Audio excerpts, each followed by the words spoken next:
Hey y'all, welcome back to my channel. If you're new here, I want to welcome you. This is the Dr. Shabazz Show.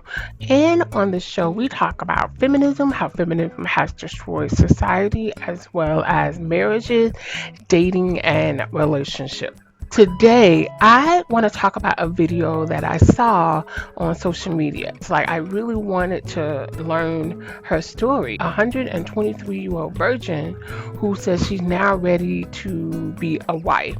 And I still have compassion for her, but you have to hear her story in order to figure out why she has never married and never had a boyfriend. But before we get started, please like this video, subscribe to my channel, and let's get started.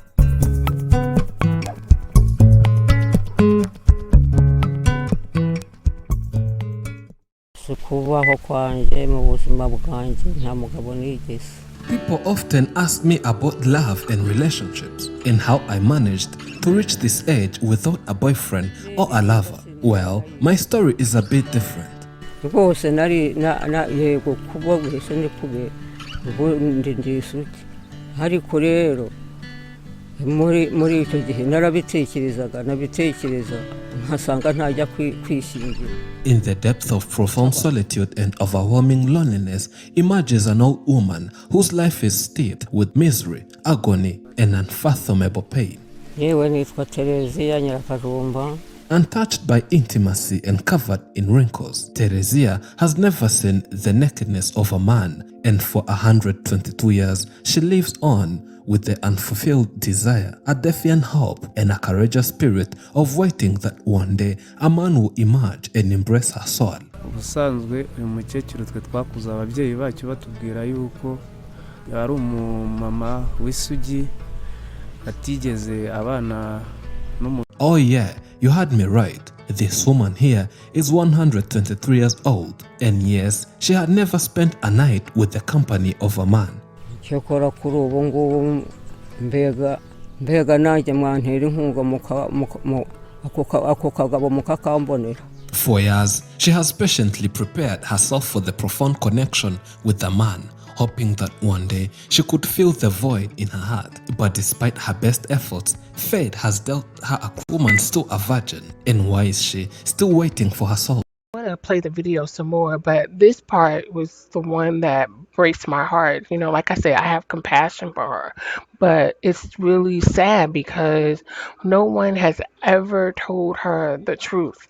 No one has told her that the window of finding a husband has closed. But in her mind, she's still holding out hope to find that true soulmate to fill her heart and to make her happy. Hoping that one day she could fill the void in her heart. But despite her best efforts, fate has dealt her a cruel hand, leaving her without the love she has longed for and burdening her spirit with disappointment. Why is this woman still a virgin? And why is she still waiting for her soulmate? This is her incredible story.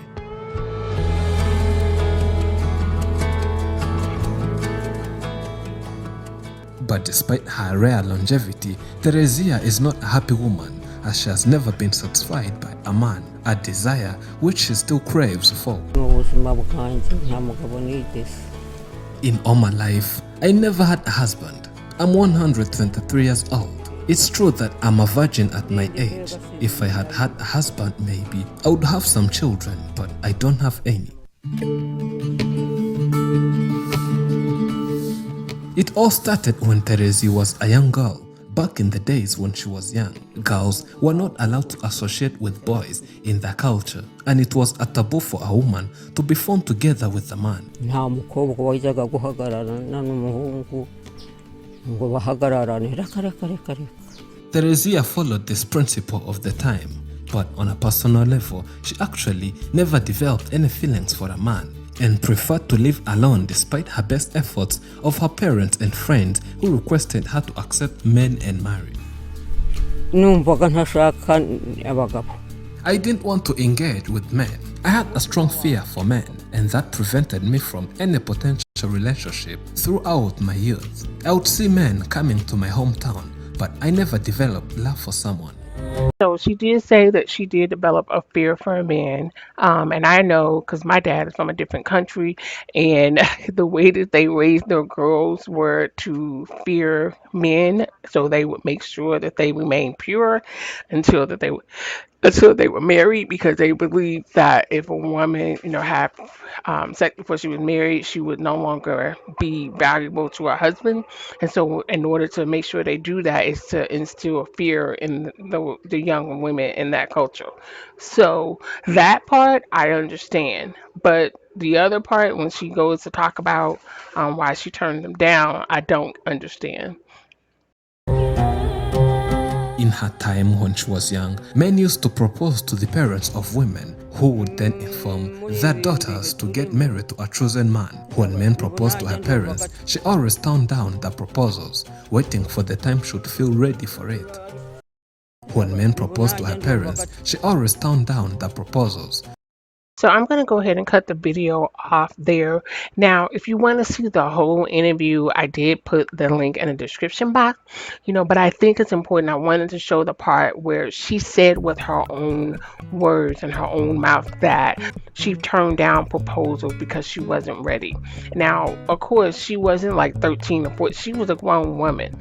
And that's one of the points that I wanted to make in this video. Of course, I still have compassion for her because nobody, wants to be on alone, and especially close to the end of their life. But the thing that I want to stress is the choices that you make in your younger years will affect you in the older years, and somebody should have been honest with her, should have said, hey, this is the time when you really want to think about finding a husband. You don't want to wait until you're 70 and decide, hey, now I'm ready to get married. You want to do it when you're young and fertile. Now, no one's saying that you need to get married at 19 years old, but you do need to start thinking about it and preparing, yourself. And if you have daughters, what skills they need to be a good wife. Because in 2023, I don't care what anybody says, a woman's purpose is not to compete with a man. Now, yes, women have careers, they get divorced, and then they're going to have to go out there in the real world. But I feel like we are not teaching young women what it means to be a wife, what it means to be submissive, and when in the world did being submissive mean being something bad and being something weak? It is not, and so, and I think all women can learn something from this story, and it is that, setting your expectations so high, it just leads you to failure, because we have this belief that a man has to be perfect in order to be the person that you settle down with. That is simply not true. There is no person on this earth or anywhere that's perfect. There are people who have a kind, loving heart who want to do right by their family. So I'm hoping that this video really is seen by a lot of American women, because there are so many points that are made in this video. Yes, it's not here in America, but she turned down multiple proposals when she was younger and decided later on in life that she wanted to get married. And it is obviously too late, and nobody was honest with her. So that is my video. I would love to hear your comments. Thank you so much for watching. I truly appreciate each and every person that watches my video. Please like it, and if you haven't done so, go ahead and subscribe. Until next time, this is Dr. Shabai. Bye.